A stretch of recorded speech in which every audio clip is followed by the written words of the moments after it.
Online প্ল্যাটফর্মটা এরম একটা জায়গা যেখানে কিনা মানুষ তাকে অন্য মানুষকে তিল পরিমাণও কিছু শিখিয়ে দেয় না। একটা ভুল হলে জিজ্ঞাসা করলে সেটাও বলতে চায় না।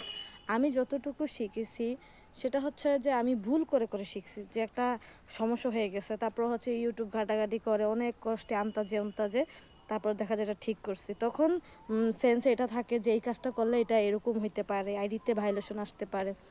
এটাই মানুষ কখনোই কারোর জায়গাটা ছাড়তে চায় না। এটা হচ্ছে অনলাইন হোক বা অফলাইন, সব জায়গায় মানুষ নিজের স্বার্থটাই খোঁজে।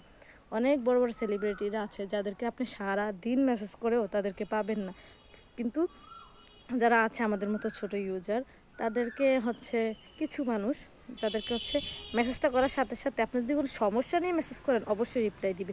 কিন্তু আউল ফাউল যে ভালো আছেন হ্যান ত্যান এগুলো তো মানুষের ভালো তো অবশ্যই আছে, কারণ ভালো না থাকতে তো ভিডিওতেই জানিয়ে দিত যে ভালো নেই।